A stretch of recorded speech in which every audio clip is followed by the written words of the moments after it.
హల్లెలూయా! దేవునికి స్తోత్రం. దేవుడైన యేసు ప్రభువారు ఈరోజు మనకు పరిశుద్ధ గ్రంథం నుంచి ఇస్తున్న వాగ్దానము 25వ కీర్తన 5వ వచనం. నన్ను నీ సత్యమును అనుసరింపజేసి నాకు ఉపదేశం చేయుము. నీవే నా రక్షణకర్తవైన దేవుడవు. దినమెల్లా నీ కొరకు కనిపెట్టుచున్నాను. సో ఈరోజు వాగ్దానం కనుక మనం చూసుకుంటే ఇక్కడ రాజైన దావీదు ఏమని చెప్తున్నాడు, ఆయన ఏమని కీర్తన రాస్తున్నాడంటే దేవుడి వైపే చూస్తూ నిన్నాడంట. ఆయన జీవితకాలము ప్రతిరోజు దేవుడి వైపే చూస్తూ నిన్నాడు. ఎందుకంటే దేవుడైన యేసు ప్రభువారు ఆయనకు సత్యాన్ని బోధిస్తారు అనే విషయాన్ని. సో మనం చూసుకుంటే మన జీవితాల్లో మనం ప్రతిరోజు బైబిల్ చదవాలి, ప్రతిరోజు ప్రార్థన చేయాలి అనేది మనం ఎప్పుడు తెలుసుకునే విషయమే.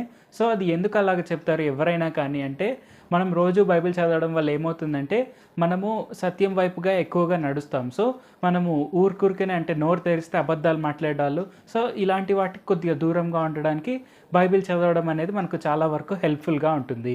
సో ఈ విషయాన్ని మనం తప్పకుండా గుర్తించాలి అండ్ మనము దాన్ని బట్టి ప్రార్థన కూడా చేయాలి. మనం రోజు బైబిల్ చదవగలిగే సామర్థ్యం మనకు ఉండాలి అని. సో ఎందుకంటే రాజైన దావీదు ఆయన కష్టమైన కాలంలో కూడా దేవుడైన యేసు ప్రభువారి వైపు చూశారు.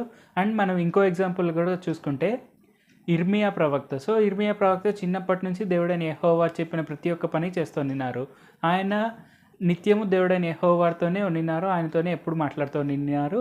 అండ్ ఆయన చెప్పిన ప్రతి ఒక్కటి యాజ్ ఇట్ ఈస్గా చెప్పారు. సో ఆయన ఎలాగంటే ఆయన అబద్ధం అనేది ఎప్పుడు చెప్పలేదు. అది ఎంత హార్ష్ ట్రూత్ అయినా కానీ, అది ఎంత భయంకరమైన ట్రూత్ అంటే అది వాళ్ళకి చెవులు గింగురమనేంత దారుణమైన నిజాలు వాళ్ళకి చెప్పాల్సి వచ్చినా కూడా ఆయన వెనుకాడలేదు.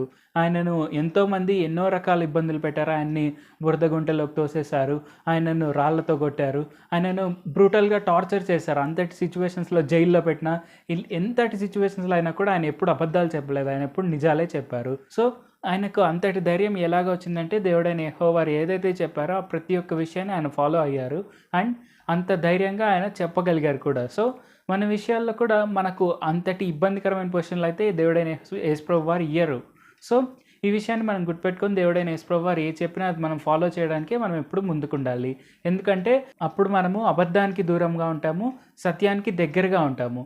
సో ఈ విషయాన్ని మనం గుర్తించి మనం ఎప్పుడు కూడా సత్యమైన దేవుడైన యేసు ప్రభువారి పిల్లలమై ఉన్నప్పుడు మనము సత్యం వైపే ముందుకు సాగాలి. ప్రార్థన చేసుకుందాం. పరిశుద్ధ జీవాధిపతి జీవంగల దేవా యేసయ్య, మేము ఎప్పుడు కూడా సత్యం పలికేందుకు సాయం చేయండి. మేము ఎప్పుడు కూడా అబద్ధం మాట్లాడకుండా మేము ఎప్పుడు మీరు చెప్పిన విధంగా సత్యం పాటించేందుకు, అలాగే మేము ఎప్పుడు కూడా మీ మార్గంలో నడుస్తూ ముందుకు సాగేందుకు సాయం చేయండి. మేము అబద్ధాలకు దూరంగా ఉంటూ మీకు దగ్గరగా ఉండేందుకు సాయం చేయండి. యేసు నామములో అడుగుచున్నాం తండ్రి, ఆమేన్. Thank you Jesus. దేవుడు మిమ్మల్ని ఆశీర్వదించును గాక.